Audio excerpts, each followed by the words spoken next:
छत पे सो रहे थे।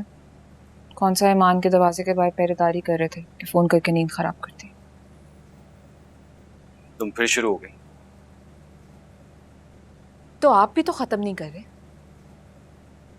अभी परसों मेरे सामने मोहब्बत और वफादारी की कस्में उठा रहे थे और आज फिर ईमान की याद में वही हाल कर लिया आपने। शकी तो तुम पहले भी थी। प्रेगनेंसी के बाद बिल्कुल ही पागल हो गई हो क्या? क्यों नहीं गए क्या ईमान के घर?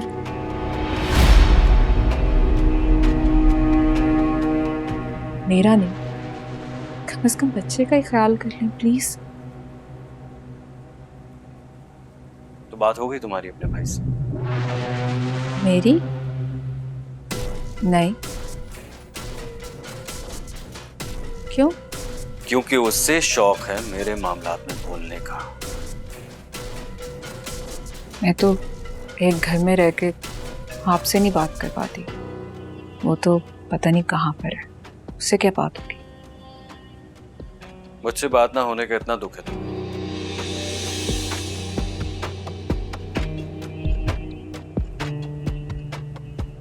मेरा एक यही तो दुख है तैमूर। ये दुख तुम अपनी शकी फितरत की वजह से झेल रही हो, वरना ईमान की पहरेदारी और उससे ताल्लुक तो तुम्हारा भाई निभा रहा है। मेरा भाई बिलाल? नाम मत लेना उसका, वरना। आखिर आप सबको बिलाल से क्या प्रॉब्लम? मैंने कहा ना, नाम मत लेना उसका। तैमूर मुझे दर्द हो रहा है। दर्द हो रहा है तुम्हें? दर्द हो रहा है तुम्हें? मुझसे ज्यादा हो रहा है, मुझसे ज्यादा हो रहा है तुम्हें दर्द। दर्द वो है जो इस वक्त मुझे तुम्हारी शक्ल देखकर हो रहा है। तैमूर! मेरे वापस आने तक अपनी शक्ल गुम कर लेना।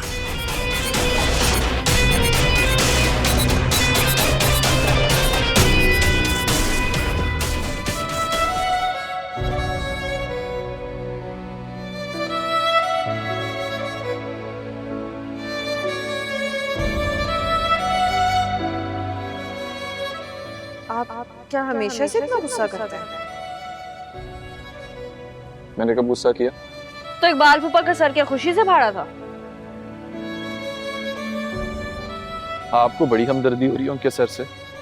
जो उनकी हमदर्दी नहीं हो रही, जो आपकी फिक्र हो रही है। मेरी फिक्र? हाँ ना, अगर उन्होंने आपके खिलाफ रिपोर्ट करवा दी तो करवा दें, मैं डरता थोड़ी हूँ। आपको अरेस्ट होने से डर नहीं लगता? और वैसे भी मैंने कोई इतना बड़ा जुर्म नहीं किया कि मुझे सजा हो जाए।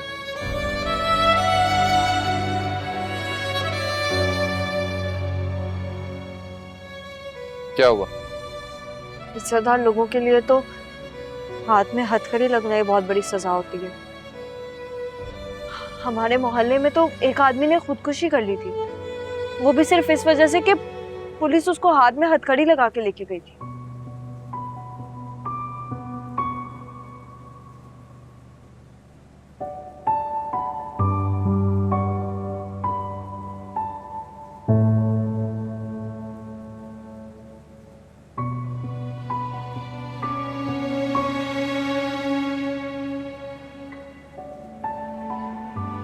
कम ऑन हाथ, भूल जाओ सब कुछ। Cheer up. अभी तो हाथों से हथकड़ी के निशान भी नहीं गए तैमूर भाई, और आप कह रहे हैं कि मैं जिल्लत भूल जाऊं। आज तुम्हें सजा थोड़ी हुई जो तुम जिल्लत की बात कर रहे हो। हथकड़ी लगना भी किसी सजा से कम थोड़ी होता, और वैसे भी किसी इज्जतदार आदमी के हाथों में हथकड़ी लगे इससे बेहतर है वो जिल्लत से खुदकुशी कर ले। आहत कम ऑन, किससे सुनी है तुमने ये बातें? हाँ कोई, जो भी था बहरहाल भूल जाओ सब कुछ और फोकस करो अपने काम पर, रिदा पर। मैं अरसान से बात करता हूँ, तुम्हारे निकाह की तारीख तय करता हूँ। नहीं तैमूर भाई, जब तक उसकी बर्बादी नहीं होगी मैं शादी नहीं कर सकता। किसकी बर्बादी? आहद, ईमान तुम्हारा मसला नहीं है।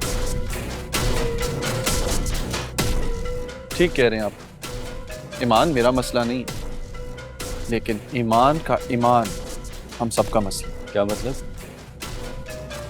ताया से पूछो।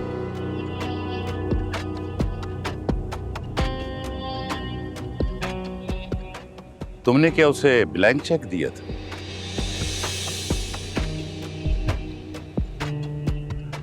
आपको किसने बताया? क्योंकि हमारे अकाउंट से जो रकम गई है वो तुम नहीं लिख सकते।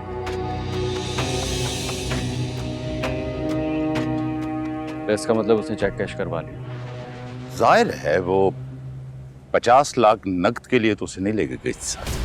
50 लाख?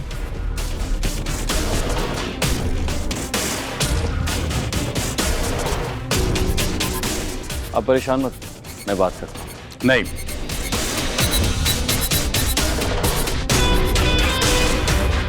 तुम दोनों कुछ नहीं करो। लेकिन डैड, मैंने कहा ना कुछ नहीं।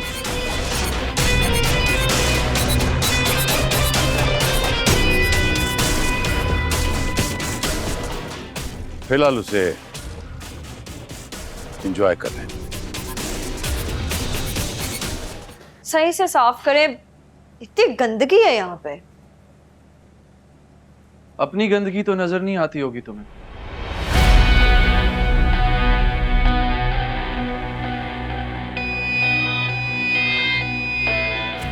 पैसे की हवस में जो कीचड़ तुमने खुद पर मला है, खुद से घिन तो आती होगी। आप क्या कर रहे हैं यहाँ पर? मैं क्या कर रहा हूं? कर तो अब तक तुम रही थी। मैं? मोहब्बत में बेवकूफ बनाना, धोखा देना, दूसरों पर इल्जाम रख के उन्हें बदनाम करना, ये सब तो अब तक तुम कर रही थी। मैं तो सिर्फ बर्दाश्त कर रहा था। हो गया, अब जाए यहां से। हाँ, हो गया। मेरा सब्र खत्म हो गया, लेकिन तुम्हारी लालच और हवस खत्म नहीं हो रही। आप यहां से जा रहे हैं या मैं अपने गार्ड बुलवाकर आपको दोबारा लॉकअप करवाऊं? गार्ड्स? रियली? मेरे पास तुमसे बेहतर और ज्यादा वफादार गार्ड्स हैं ईमान।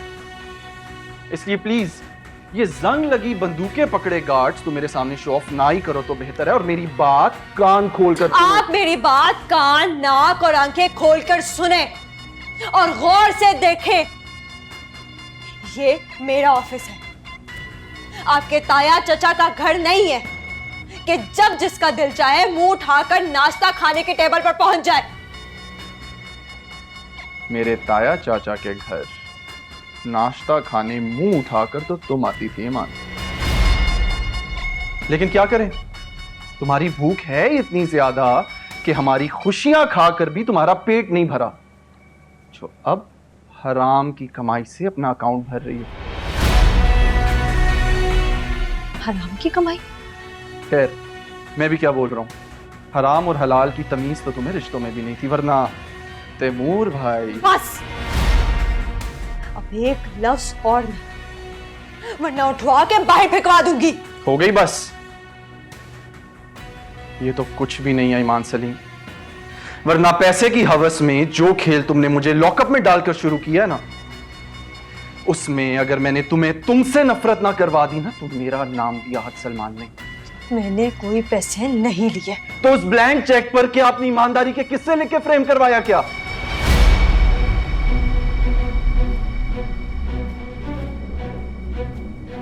मेरी बहन पर इल्लीगल एक्टिविटीज का इल्जाम लगवाया था ना,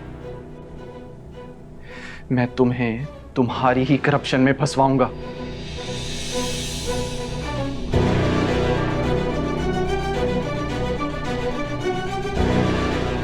ब्लैंक चेक तो